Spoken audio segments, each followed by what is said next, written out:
Derek a levé son verre et j'ai su. « À Jake », a-t-il annoncé, souriant à notre tout nouveau directeur senior qui était là depuis 8 mois. Un vrai leader avec une prestance de dirigeant. Et tout le monde a applaudi, puis le regard de Derek s'est posé sur moi. Et n'oublions pas notre employé à temps partiel qui fait tourner la boutique. La salle a éclaté de rire. Employé à temps partiel. 6 ans de semaine de 70 heures réduite à une simple blague. Mon téléphone a vibré. J'ai baissé les yeux, m'attendant à une autre urgence professionnelle. À la place, un email de l'administrateur de mon fonds en fiducie. Votre fiducie est arrivée à échéance. 2,4 millions de dollars sont désormais disponibles pour un retrait. Michael s'est penché, l'a lu et a murmuré. « Tu sais ce que ça veut dire, n'est-ce pas? » J'ai regardé Derek, qui riait encore, et j'ai pensé à 6 ans de projets volés et de promotions manquées. J'ai souri. Le moment était venu. Avant de continuer l'histoire, s'il vous plaît, abonnez-vous. J'ai besoin d'atteindre 1000 abonnés pour pouvoir continuer à vous proposer des histoires comme celle-ci tous les jours. Ce n'est qu'un clic pour vous, mais cela signifie beaucoup pour moi. Il y a 6 ans, j'avais 24 ans et j'étais stupidement optimiste. Je venais de finir mon MBA, j'avais cet éclat de jeune diplômé et je croyais sincèrement que le mérite comptait. L'agence de marketing semblait parfaite sur le papier, en pleine croissance, dynamique, pleine d'opportunités.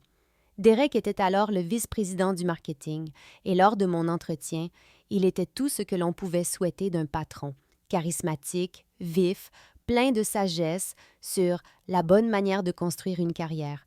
Il m'a dit « Emma, tu as du potentiel. Travaille dur, reste discrète et tu iras loin ici. Je récompense la loyauté. » J'ai cru chaque mot. Mon grand-père avait créé un fonds en fiducie pour moi à ma naissance, mais il y avait des conditions. Je ne pouvais pas y toucher avant mes 30 ans. Il voulait que j'apprenne la valeur du travail, que je construise quelque chose par moi-même d'abord, pour ne pas devenir une de ces enfants de riches qui n'ont jamais eu à faire d'efforts, de nobles intentions.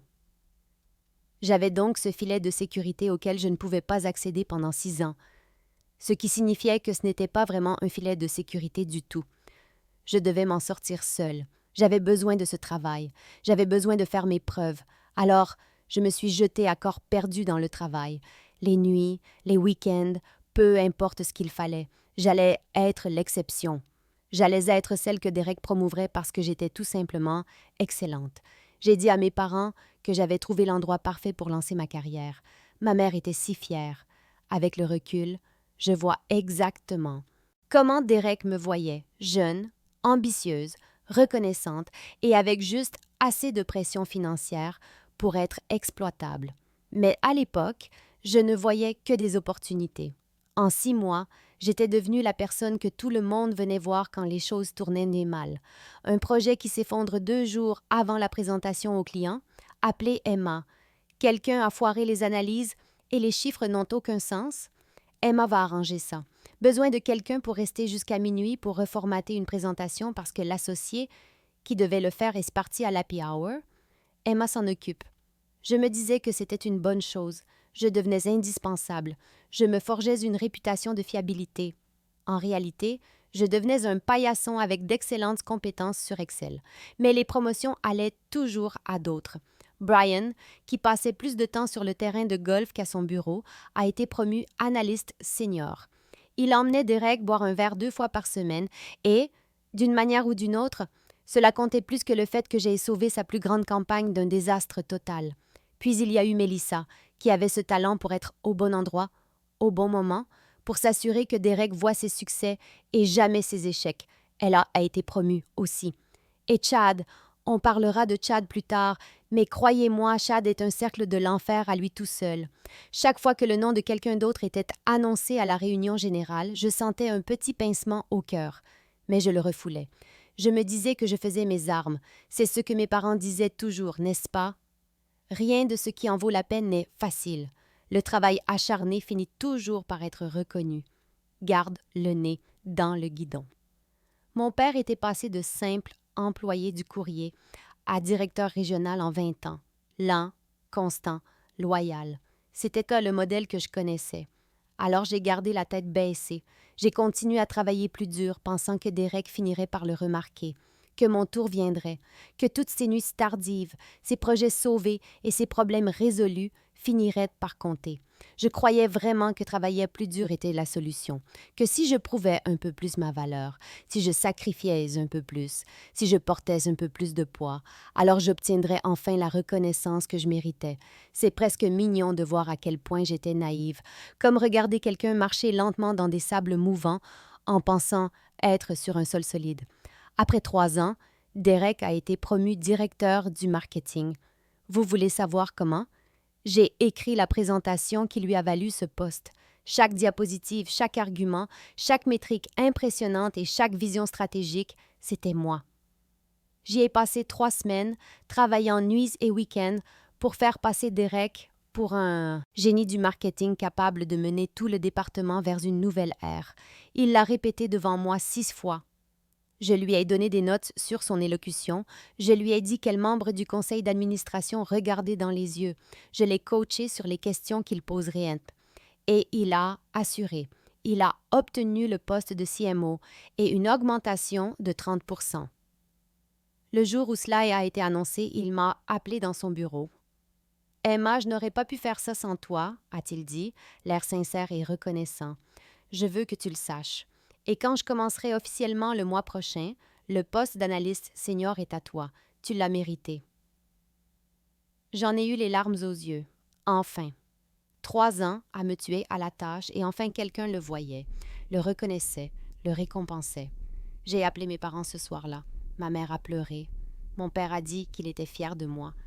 Je me suis permis d'imaginer avoir un titre qui correspondait à ce que je faisais réellement, gagner assez d'argent pour enfin m'offrir un vrai appartement au lieu de mon studio exigu. 2 semaines plus tard, Derek a embauché Chad, son ancien frère de fraternité de l'université. Chad avait travaillé dans 3 entreprises différentes en 4 ans, et si on regardait vraiment son CV, il était clair qu'il avait été poussé vers la sortie de chacune. Mais il avait cette confiance bruyante, cette énergie de pote tape dans le dos que Derek adorait.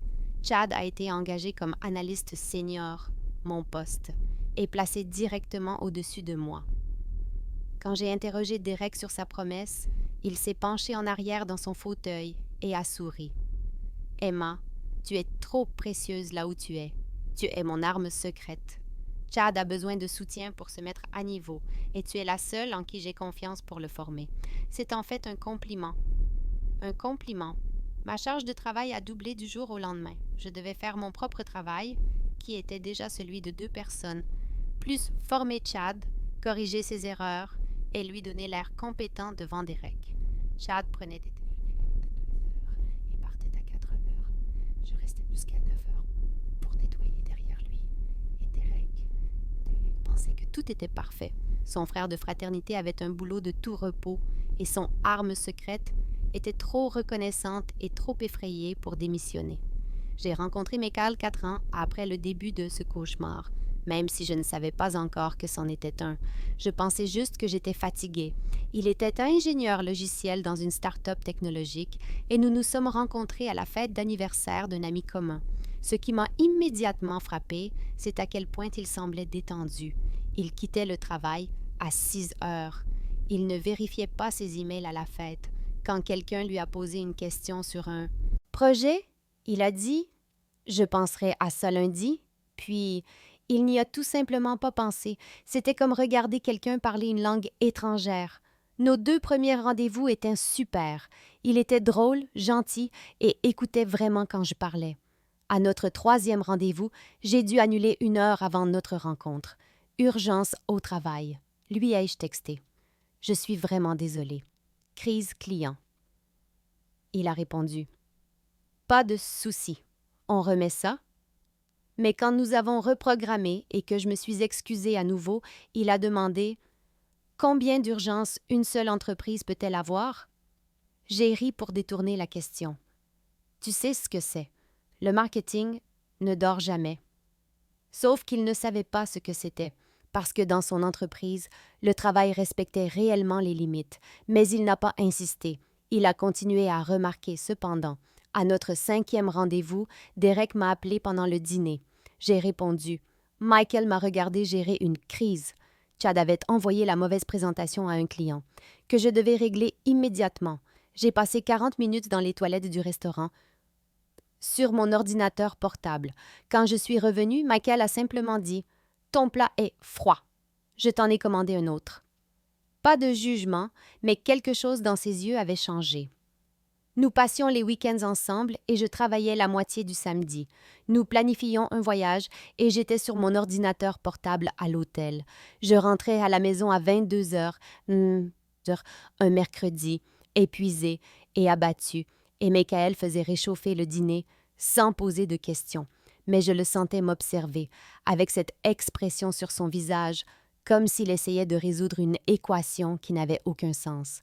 6 mois plus tard, après que j'ai annulé nos projets de week-end parce que Derek avait besoin de moi pour sauver une présentation que Chad avait bâclée, Michael l'a finalement dit.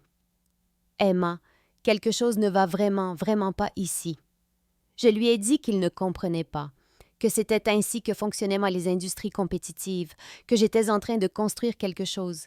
Il n'a pas discuté. Il a juste dit « d'accord » et m'a tenu dans ses bras pendant que je pleurais d'épuisement.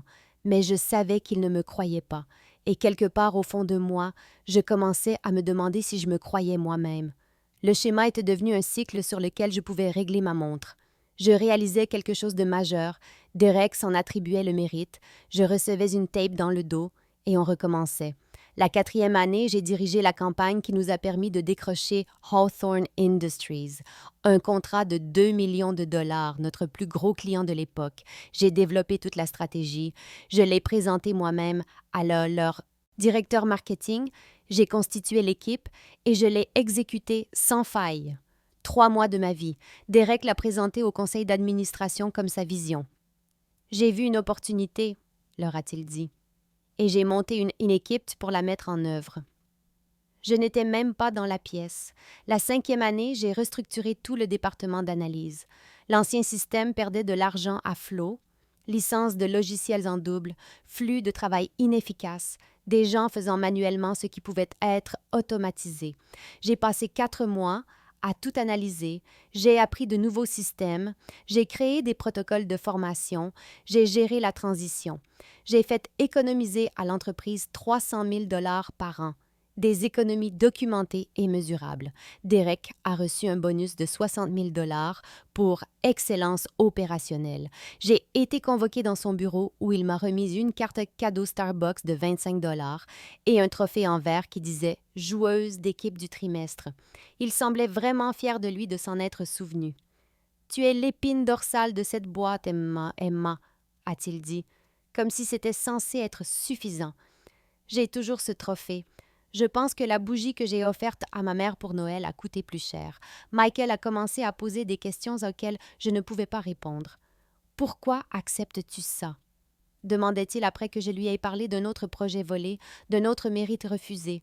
« Je n'accepte pas ça, disais-je. »« Alors pourquoi restes-tu » Et je cherchais désespérément des réponses, parce que j'avais investi tant de temps, parce que démissionner me semblait être un aveu de défaite, parce que Derek n'arrêtait pas de promettre que mon heure viendrait, parce que j'avais 28 ans et j'étais terrifiée à l'idée que si je partais, je devrais tout recommencer et personne ne valoriserait mon expérience ici puisque je n'avais aucun titre pour le prouver, parce que.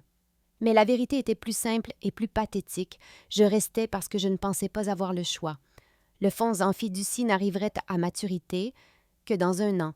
Et j'avais structuré toute ma vie autour du salaire que je gagnais. Je me sentais piégée, et Derek le savait. Il le sentait. C'est pourquoi les cartes cadeaux et les louanges creuses fonctionnaient. Parce que qu'est-ce que j'allais faire? Partir? Il y a 8 mois, Derek a embauché Jake, et c'est là que la situation est passée d'insultante à absolument grotesque. Jake avait 26 ans, fils du membre du conseil d'administration Richard Hartley, avec un MBA de Harvard et le genre de confiance qui vient de n'avoir jamais connu de réelles conséquences. Il était beau de cette manière générique de catalogue, beaux cheveux, belles dents, beau costume. Lors de notre première réunion, il m'a dit qu'il était impatient de perturber le paradigme du marketing et a demandé si nous avions envisagé de tirer parti de la blockchain pour l'engagement de la marque. J'aimerais inventer ça. Il était aussi spectaculairement, presque impressionnamment, incompétent. Il ne comprenait pas les mesures de base du marketing. Il n'avait jamais monté de campagne. Il pensait que SEO était une faute de frappe. Mais il avait une prestance de dirigeant, ce qui signifie apparemment être grand, blanc et prêt à utiliser du jargon commercial avec une confiance absolue. Derek m'a assigné à le mentorer, ce qui, nous le savions tous les deux, signifiait que je ferais le travail de Jake pendant qu'il obtiendrait le crédit et la visibilité. Jake participait à des réunions clients où il répétait des choses que je lui avais dites le matin même, avec de légères erreurs.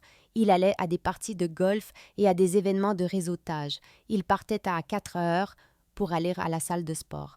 Pendant ce temps, je faisais mon travail, son travail, et j'éteignais les petits incendies qu'il déclenchait avec son incompétence. Un mardi, Jake a envoyé une présentation à un client contenant les données financières confidentielles d'un autre client. Je l'ai intercepté 10 minutes avant la réunion. J'ai refait toute la présentation. Je lui ai expliqué au téléphone pendant qu'il était dans son Uber et il l'a présenté comme si de rien n'était. Ce soir-là, je suis rentrée à la maison à 23 heures et je me suis simplement effondrée sur le canapé. Michael m'a trouvée en larmes. Pas des larmes de tristesse, mais ces sanglots épuisés, frustrés, profonds, qui surviennent quand on ne peut plus tenir. Il s'est assis à côté de moi, n'a pas essayé de régler le problème, a juste attendu que je puisse respirer à nouveau. Puis il a dit, très doucement, « Emma, quelque chose ne va vraiment, vraiment pas ici. Pas avec moi. Pas avec mon éthique de travail. Avec la situation. Avec Derek.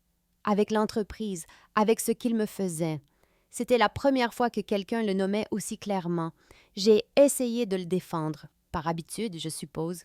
Mais Michael m'a juste tenu la main et a dit « Tu sais que j'ai raison. » Et le pire, je le savais. Je le savais depuis un moment. Je ne savais tout simplement pas quoi faire. Il y a 6 mois, le poste de directeur senior s'est libéré. Linda, qui l'occupait depuis 8 ans, partait à la retraite. C'était le moment. C'était le rôle pour lequel j'avais travaillé. J'étais dans l'entreprise plus longtemps que quiconque dans le département, à l'exception de Derek. J'avais les chiffres, des succès mesurables, des comptes sauvés, des revenus générés. J'avais l'expertise. Je faisais un travail de niveau directeur depuis 3 ans, sans le titre ni le salaire. J'ai postulé avec une proposition de 10 pages pour l'avenir du département.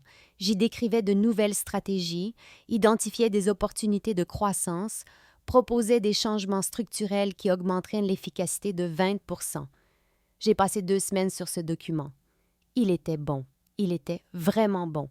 Derek a programmé mon entretien pour un lundi. Puis, son assistante a appelé ce matin-là. Derek avait un empêchement. Pouvions-nous reporter à mercredi? Mercredi est arrivé. Un autre empêchement. Pouvions-nous faire ça vendredi? Vendredi, je me suis assise devant son bureau dans mon tailleur d'entretien pendant 40 minutes avant que son assistante ne me dise que Derek avait été appelé à une réunion d'urgence du conseil d'administration. Nous allions reprogrammer. J'aurais dû savoir à ce moment-là. 2 semaines de ce manège. Je me préparais, je me mettais en condition, et puis, conflit, urgence, quelque chose est survenu. La 3e fois que je suis restée à attendre, Derek m'a finalement fait entrer, mais ce n'était pas pour un entretien. « Emma, » a-t-il dit, sans vraiment me regarder dans les yeux. « Je voulais te le dire personnellement avant l'annonce. Nous avons pourvu le poste de directeur senior. » Mon estomac s'est noué. Avec qui? Jake. Il l'a dit comme si c'était évident, comme si cela avait un sens parfait. Il a cette prestance de dirigeant, tu sais. Le conseil a été vraiment impressionné par lui. Richard a fait l'éloge de sa pensée stratégique. La pensée stratégique. Jake, qui m'avait demandé la semaine dernière ce qu'était un KPI. Jake, que je portais à bout de bras depuis 8 mois. Jake, qui était là depuis moins longtemps que certains de nos stagiaires. J'avais un entretien de prévu, ai-je dit, et j'ai détesté à quel point ma voix semblait faible. Derek a fait un geste de la main. Tu comprends, Emma. Jake a cette qualité de leader. Et honnêtement, tu es si précieuse dans ton rôle actuel. Nous avons besoin de toi là où tu es. pour que tout continue de fonctionner sans accroc. Tu es le moteur de ce département. Pas le leader. Le moteur, la chose qui fonctionne en arrière-plan pendant que d'autres dirigent. Tu comprends? A-t-il répété en souriant. Et le plus terrible, une partie de moi comprenait. Je comprenais exactement ce que j'étais pour Derek. Je n'avais simplement pas voulu l'admettre jusqu'à ce moment. Mon 30e anniversaire a eu lieu 2 semaines avant la fête de promotion. Michael m'a emmené dans mon restaurant préféré, ce petit endroit italien où nous étions allés pour notre premier rendez-vous. Il avait fait une réservation, commandé un bon vin, et au milieu du dîner, il m'a posé une question simple. « Emma, que veux-tu pour la prochaine décennie de ta vie? » Et je me suis effondrée, là dans le restaurant, les larmes coulant sur mon visage jusque dans mes pattes. Le serveur avait l'air horrifié. Mais je ne pouvais pas m'arrêter. J'ai tout dit à Michael, tout ce que j'avais gardé en moi. Comment je me sentais invisible au travail, comment je regardais les gens que j'avais formés être promus avant moi. Comment Derek faisait miroiter des promesses qu'il n'avait jamais eu l'intention de tenir. Comment j'avais sacrifié toute ma vingtaine, ma santé, mes amitiés, ma paix, pour une entreprise qui me considérait comme jetable. Comment j'avais manqué des mariages, des anniversaires et des voyages parce que j'étais trop précieuse pour partir. Comment j'étais si fatiguée, une fatigue jusqu'à l'os, mais terrifiée de partir parce que, et si j'avais gâché 6 ans pour rien? Et si aucune autre entreprise ne valorisait mon expérience? Et si le problème, c'était moi? Michael a tout écouté. Il n'a pas essayé de régler le problème, de proposer des solutions ou de me dire que j'étais dramatique. Il a juste tenu ma main sur la table et m'a laissé pleurer toutes les larmes de mon corps, traversant 29 ans à être la gentille fille qui travaille dur et reste discrète. Quand je me suis enfin arrêtée, il a dit quelque chose auquel je ne m'attendais pas.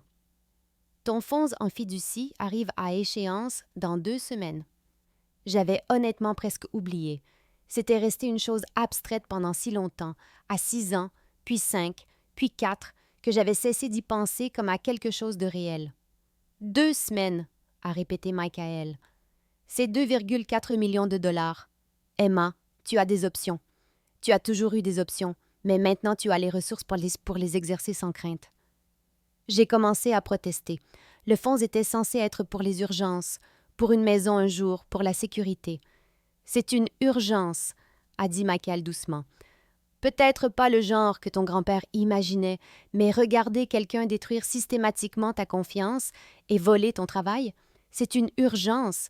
Tu n'as plus à rester. Tu n'as plus à attendre que Derek voie enfin ta valeur. Tu peux te choisir toi-même. C'était la première fois en 6 ans que quelqu'un me disait que j'avais le choix. Et 2 semaines plus tard, assise à cette fête de promotion, je réaliserai qu'il avait raison. La fête de promotion était l'idée de Derek, naturellement. L'invitation a été envoyée à toute l'entreprise. Une célébration de l'excellence. Rejoignez-nous pour féliciter Jake Hartley pour sa promotion au poste de directeur senior. Elle se tenait chez Marcello's, ce restaurant italien huppé du centre-ville, où les plats commençaient à 45 $.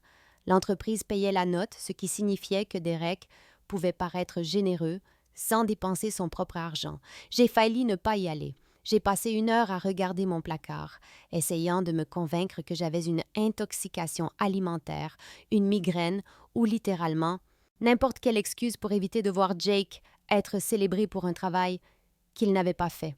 Michael m'a trouvée assise par terre dans ma chambre en sous-vêtements, paralysée à l'idée de devoir sourire et applaudir. « Tu devrais y aller, » a-t-il dit. « Pourquoi m'infligerais-je ça ?» ai-je demandé. Il s'est assis à côté de moi. « Parce que tu devrais aller jusqu'au bout. Fais-moi confiance. » Je n'ai pas compris ce qu'il voulait dire à ce moment-là, cette énergie énigmatique du « fais-moi confiance » qui n'avait aucun sens. Mais Michael avait eu raison sur tout le reste, alors je l'ai écouté. J'ai mis ma plus belle robe, la bleue marine qui m'allait vraiment bien, celle que j'avais achetée pour une conférence il y a 2 ans et que je n'avais jamais eu l'occasion de remettre. Je me suis maquillée avec soin, essayant d'avoir l'air soignée et professionnelle au lieu de ressembler à quelqu'un qui avait pleuré jusqu'à s'endormir la nuit précédente. J'ai essayé de fabriquer un peu d'enthousiasme pour Jake. Je me suis fait un discours d'encouragement dans le miroir. « Sois la plus intelligente. Fais preuve de grâce. Cette amertume t'empoisonne.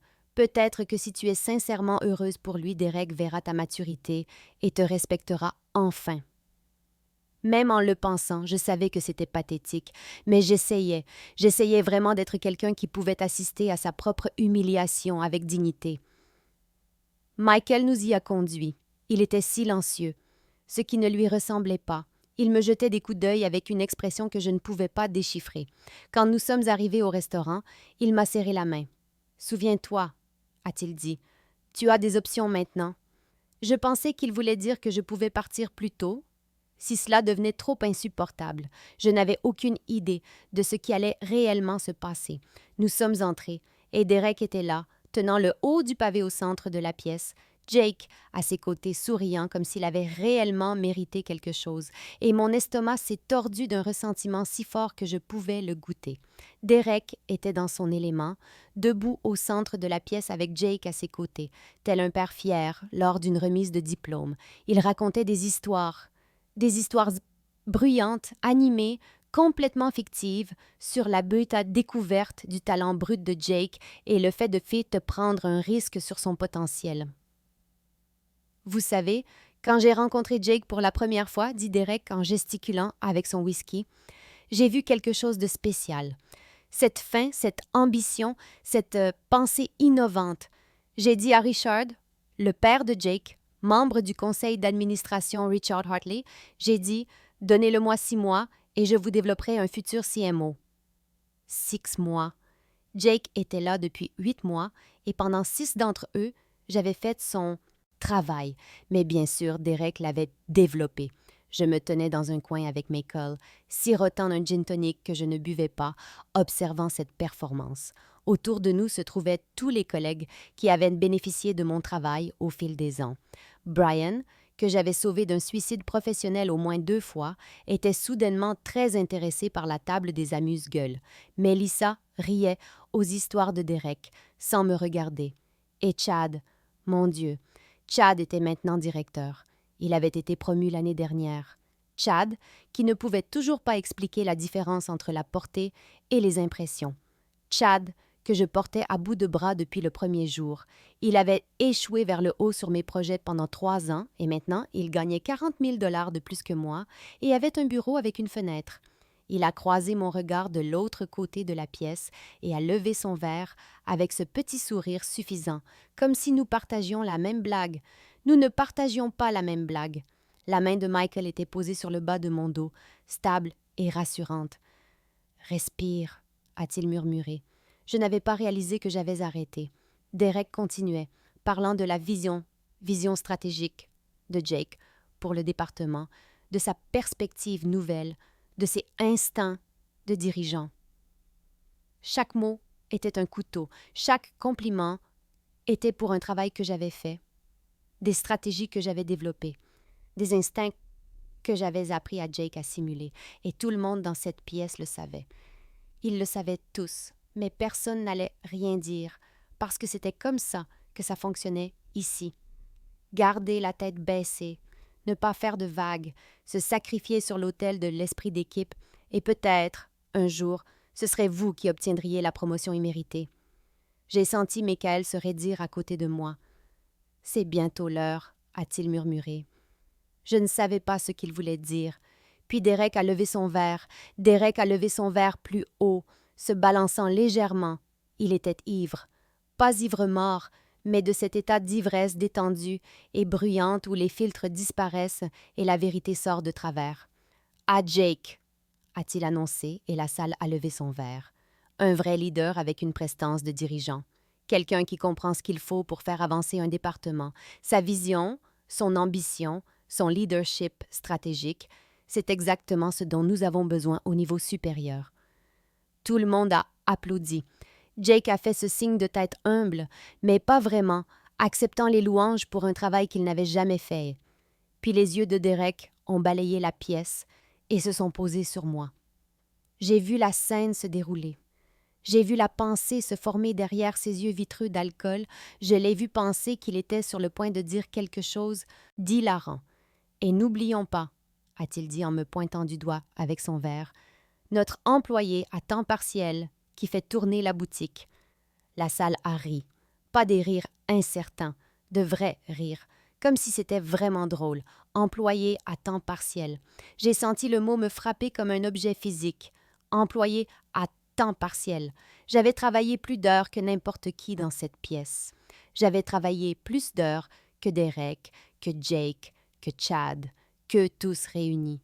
J'étais là depuis 6 ans, à faire des semaines de 70 heures, à sacrifier ma vingtaine, ma santé, ma relation, tout. Et j'étais l'employé à temps partiel, la personne qui fait tourner la boutique. Pas le leader, pas la stratège, pas celle qui a la vision ou l'ambition, l'employé à temps partiel, la travailleuse de l'ombre, le moteur qui tourne silencieusement pour que d'autres puissent en diriger. J'avais sauvé la carrière de Derek plusieurs fois. J'avais écrit la présentation qu'il a faite CMO. J'avais construit la moitié des systèmes sur lesquels ce département reposait. J'avais formé la plupart des gens dans cette pièce. Et j'étais l'employé à temps partiel. La main de Michael s'est resserrée sur mon bras. Je pouvais le sentir vibrer de colère à côté de moi. Mais je ne pouvais pas le regarder. Je ne pouvais regarder personne. Mon visage brûlait. Ma gorge était serrée, et Derek gloussait encore, content de lui, sans même se rendre compte qu'il venait de réduire 6 ans de ma vie à une blague. C'est à ce moment-là que mon téléphone a vibré. La main de Michael se resserra sur mon bras, me ramenant à la réalité tandis que les rires de la salle résonnaient. Mon visage me brûlait. Je sentais tous les regards sur moi, certains amusés, d'autres pleins de pitié, la plupart simplement mal à l'aise. Derek continuait de ricaner, prenant une autre gorgée de whisky, totalement inconscient qu'il venait de franchir une ligne qu'il ne pouvait pas effacer. Puis mon téléphone vibra dans ma pochette. J'ai failli l'ignorer. Probablement un autre email du travail, un autre incendie à éteindre pendant que tout le monde profitait de son verre. Mais quelque chose m'a poussé à vérifier. Peut-être juste le besoin de regarder autre chose que le visage suffisant de Derek. La notification de l'email illumina mon écran. Administration de la fiducie Hartfield. Votre fonds en fiducie est arrivé à échéance. Je l'ouvris avec des mains tremblantes. Chère Madame Emma Richardson, nous avons le plaisir de vous informer que votre fonds en fiducie a atteint sa maturité à ce jour, soit votre 30e anniversaire plus 14 jours comme stipulé dans les documents de la fiducie. Le montant total de 2,4 millions de dollars est désormais disponible pour un retrait ou un transfert immédiat. Veuillez contacter notre bureau pour discuter des options de distribution. J'avais honnêtement oublié que c'était aujourd'hui, 2 semaines et 1 jour après mon anniversaire. J'avais été tellement absorbée par le désastre de la promotion et cette horrible fête que j'avais complètement perdu la notion du temps. Le filet de sécurité était apparu exactement au moment où j'en avais le plus besoin. Michael le lut par-dessus mon épaule. Je le sentis s'immobiliser, puis il se pencha près de moi, ses lèvres touchant presque mon oreille. « Tu sais ce que ça veut dire, n'est-ce pas? » Sa voix était calme mais intense. Je regardais de nouveau Derek. Il riait encore de sa propre blague, racontant maintenant une histoire sur trouver les bonnes personnes pour les bons rôles. Toujours complètement inconscient, pensant toujours que j'étais piégée, pensant toujours que j'avais besoin de lui. Et quelque chose a changé. Ce ne fut pas une prise de conscience lente, ce fut instantané, chimique, comme un interrupteur qui bascule dans mon cerveau. Je n'avais pas besoin de lui, je n'avais pas besoin de ce travail, je n'avais pas besoin de rester là et de sourire à ma propre humiliation. Je n'avais pas besoin de l'approbation de Derek, de ses promesses ou de ses louanges condescendantes. Pendant 6 ans, j'avais été dans une cage dont je ne réalisais même pas que je pouvais l'ouvrir, et quelqu'un venait de me donner la clé. Je me suis excusée pour aller aux toilettes. « J'ai juste besoin d'1 minute », ai-je dit à Michael, et il a hoché la tête avec une lueur de compréhension dans les yeux. J'ai traversé le restaurant sur des jambes qui ne semblaient pas tout à fait stables, passant devant des tables de collègues qui faisaient semblant de ne pas avoir ri de moi, devant Derek qui tenait toujours le haut du pavé, devant toute la scène de ma propre humiliation. Les toilettes étaient en vide. Je me suis enfermée et je me suis tenue devant le miroir, les mains agrippées au comptoir en marbre. Je tremblais. Mais voilà le truc. Je ne tremblais plus d'humiliation. Cette honte brûlante s'était transformée en quelque chose de tout à fait différent, de l'adrénaline. de l'adrénaline pure et électrique qui parcourait mon système. Pendant 6 ans, j'avais eu besoin de ce travail. Pas envie, besoin. J'avais eu besoin du salaire pour payer mon loyer, pour rembourser mes prêts étudiants, pour survivre dans une ville chère. J'avais eu besoin de l'approbation de Derek parce qu'il contrôlait ma trajectoire de carrière, mes références, mes futures opportunités. J'avais eu besoin de la promesse d'une reconnaissance future parce que j'avais tellement investi que partir me semblait être un aveu de défaite totale. Chaque décision que j'avais prise, chaque limite que j'avais laissé franchir, chaque parcelle de moi-même que j'avais sacrifiée, tout était basé sur le besoin, sur le fait d'être piégé, sur le fait de ne pas avoir d'autre choix. Et en 60 secondes, tout cela s'était évaporé. J'avais 2,4 millions de dollars sur un compte à mon nom. Je n'avais pas besoin de Derek, je n'avais pas besoin de son approbation, de ses promesses ou de ses miettes de validation. Je n'avais pas besoin de rester tard pour corriger les erreurs des autres. Je n'avais pas besoin de former des hommes incompétents et de les voir être promus avant moi. Je n'avais besoin de rien de tout ça. J'étais libre, complètement, totalement libre. Je me suis regardée dans le miroir, vraiment regardée, et j'ai vu quelque chose que je n'avais pas vu depuis des années, pas la femme épuisée et vaincue qui disparaissait lentement sous le poids des attentes des autres, quelqu'un d'autre, quelqu'un qui venait de recevoir toutes les cartes du jeu et qui s'apprêtait à les jouer toutes en même temps. J'ai souri à mon reflet. Ce n'était pas un joli sourire. J'ai vérifié mon maquillage, j'ai rajusté ma robe et je suis retournée à la fête. Il était temps d'aller jusqu'au bout. Je suis retournée à la fête avec un sourire, pas le sourire crispé et forcé que j'arborais toute la soirée, un vrai. Je me sentais légère, presque euphorique avec le secret qui brûlait dans ma poche. Michael a croisé mon regard de l'autre côté de la pièce et je pouvais y lire une question. J'ai légèrement hoché la tête. Il a souri. D'abord, je me suis approchée de Jake. Il se tenait avec un groupe de cadres supérieurs, l'air légèrement mal à l'aise maintenant que Derek était parti se resservir un verre. « Jake », ai-je dit chaleureusement en lui tendant la main. « Félicitations, vraiment. » Il avait l'air confus. Nous nous étions à peine parlé depuis l'annonce de la promotion et quand nous l'avions fait, j'avais été froidement professionnelle. « Merci, Emma », a-t-il dit en me serrant maladroitement la main. « Je sais que ça doit être... Enfin, j'ai hâte de travailler avec toi. »« Je suis sûre que tu feras de grandes choses, » ai-je dit, et je le pensais, non pas parce que je croyais en lui, mais parce que son succès ou son échec n'était plus mon problème. Je ne le porterais plus un seul pas de plus. Il coulerait ou nagerait tout seul, et honnêtement, j'espérais qu'il s'en sortirait, mais pas sur mon temps. J'ai discuté avec des collègues, pour la première fois depuis des années de manière détendue et sincère. Melissa m'a demandé si j'allais bien, et je lui ai répondu que j'étais parfaite. Brian a essayé de m'éviter, et je l'ai coincé pour lui demander des nouvelles de ses enfants. Chaque interaction semblait surréaliste, comme si je jouais un personnage qui s'en fichait complètement, et c'était de la chose la plus honnête que j'ai faite dans tout ce bâtiment. Puis Derek s'est approché. Il avait pris un autre verre et son sourire était pâteux, plein de l'excuse que les gens ivres affichent quand ils réalisent qu'ils sont peut-être allés trop loin. « Hé, Emma », a-t-il dit en posant une main sur mon épaule. Je n'ai pas tressailli. Désolée pour la blague sur l'employé à temps partiel. Tu sais que je plaisante, n'est-ce pas? Tu es le ciment ici.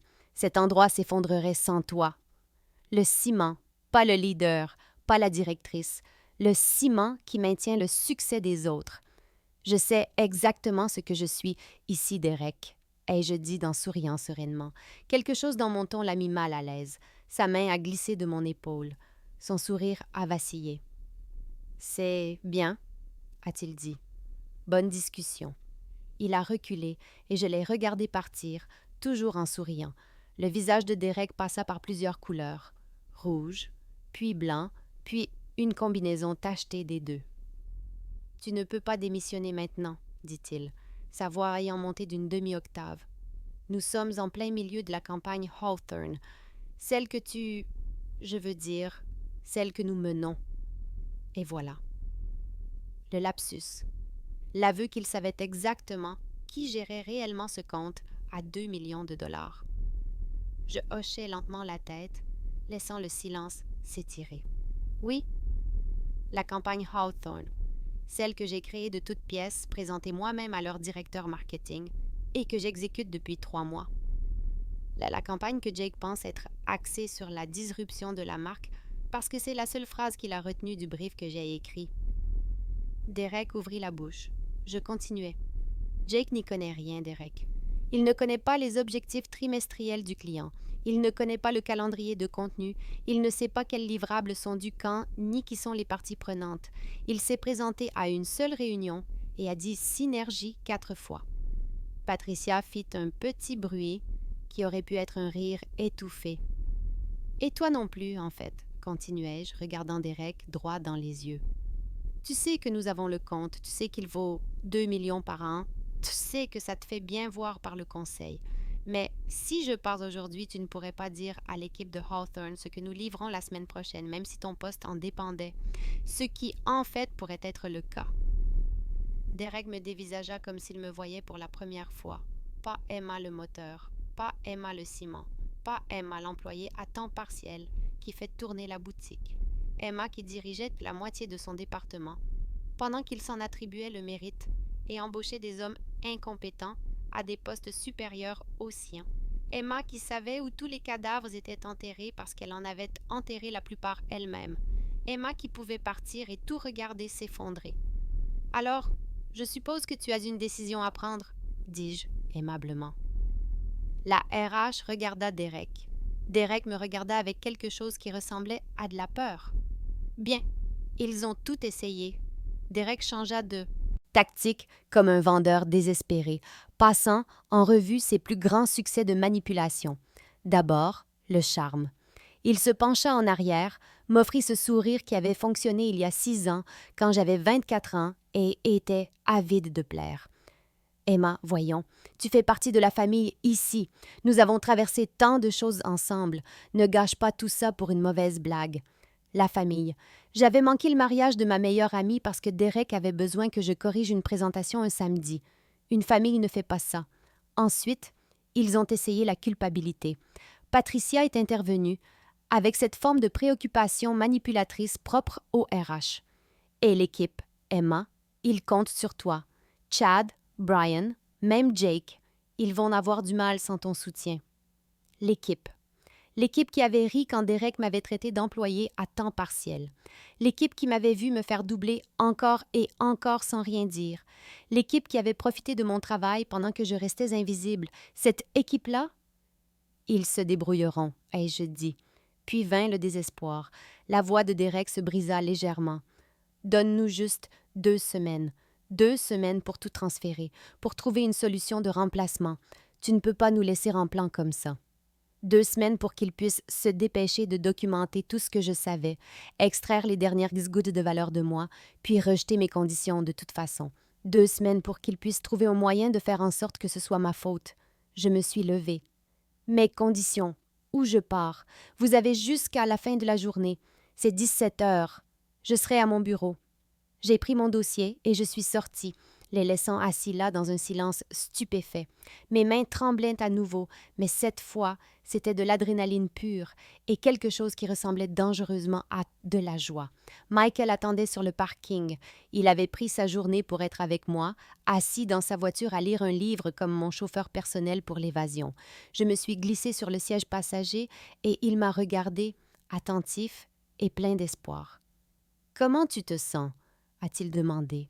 J'y ai réfléchi, au visage de Derek, au fait de sortir de cette pièce selon mes propres termes pour la première fois en 6 ans, au fait de savoir que je pensais chaque mot que j'avais prononcé. Puissante, ai-je dit, et je le pensais. Derek a appelé à 16h47, 13 minutes avant mon ultimatum. J'étais à mon bureau, presque vidé, avec mes affaires personnelles dans une boîte et mon ordinateur portable déjà effacé. J'étais sérieuse, j'étais prête à partir. Quand mon téléphone a sonné et que j'ai vu son nom, je l'ai laissé sonner 2 fois avant de répondre. « Emma Richardson », ai-je dit, d'un ton professionnellement neutre. « Emma ». Sa voix semblait tendue. « Nous avons examiné tes conditions. L'équipe de direction a eu une réunion d'urgence cet après-midi et nous sommes prêts à les accepter. Toutes. » J'ai failli rire. J'ai dû me pincer les lèvres pour me retenir. Je ne m'attendais pas à ce qu'il cède complètement. Je m'attendais à une négociation, à de la résistance, peut-être à l'acceptation de 2 ou 3 points. Mais toutes? Qu'est-ce qui a changé? Ai-je demandé. Il y a eu une longue pause. Jake a eu une réunion avec Hawthorne ce matin. Sans toi. Ça ne s'est pas bien passé. Ils ont demandé à te parler directement avant de décider de poursuivre le contrat. Bien sûr qu'il l'a fait. Bien sûr. J'avais dit à Jake que la réunion était mercredi. Il avait apparemment décidé d'impressionner tout le monde en y allant aujourd'hui, pensant probablement qu'il pouvait improviser. Et, continua Derek, sa voix devenant plus faible, Brian et Melissa ont donné leur démission ce matin. Pendant le week-end, ils ont tous les deux décidé de partir. Ils ont cité la culture toxique de l'entreprise dans leurs entretiens de départ. Le château de cartes s'effondrait. L'incompétence de Jake était soudainement visible sans moi pour la cacher. L'équipe abandonnait le navire. Derek risquait de perdre son plus gros client et la moitié de son département dans la même semaine. Et soudain, mes conditions ne semblaient plus si déraisonnables. J'aurais besoin de ça par écrit, ai-je dit. D'ici demain matin, le contrat complet avec toutes les conditions que j'ai spécifiées, révisé par le service juridique et prêt pour ma signature. Bien sûr, oui, absolument. Avant 9 heures, Derek, sur mon bureau, s'il n'y est pas, ma démission s'est maintenue et je suis partie. Il y a eu une pause. Quand il a repris la parole, sa voix était à peine plus qu'un murmure. Il y sera. Nous avons raccroché. Je suis restée assise à mon bureau, fixant mon téléphone, et je me suis laissée ressentir le renversement de pouvoir complet, total, absolu. C'était enivrant. 3 mois plus tard, je travaille de la maison 3 jours par semaine. Les mardis, mercredis et jeudis, je suis au bureau. Les lundis et vendredis, je travaillote depuis mon appartement, en vêtements confortables, avec mon café exactement comme je l'aime, sans lumière fluorescente, sans Derek qui rôde. Je dirige mes projets avec tout le crédit qui m'est dû. Mon nom est sur les présentations. Les clients savent qui je suis.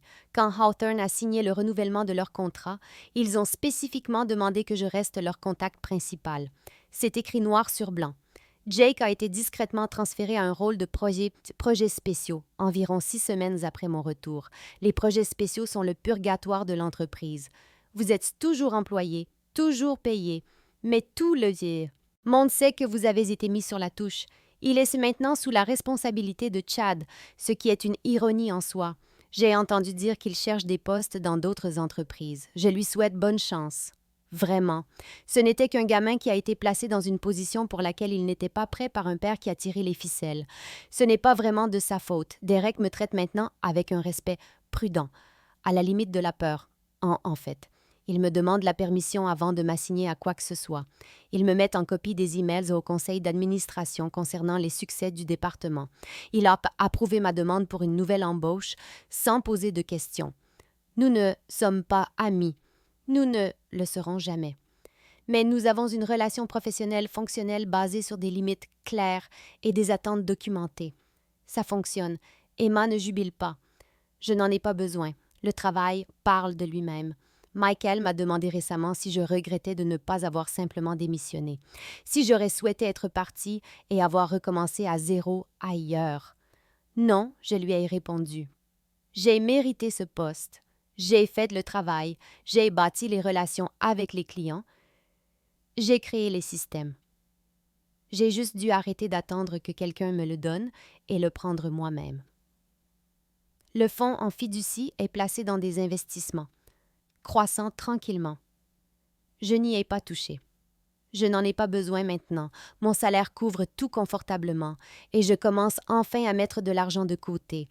Mais savoir qu'il est là, ça a tout changé. Ça a changé ma façon d'entrer dans les réunions, ma façon de répondre aux demandes, ma façon de valoriser mon propre temps. Je n'ai plus peur. On ne peut plus me faire chanter. On ne peut plus me piéger. Et cette liberté, cette connaissance que je pourrais partir demain si je le voulais, ça vaut plus que l'argent lui-même. Alors voici ma question pour vous.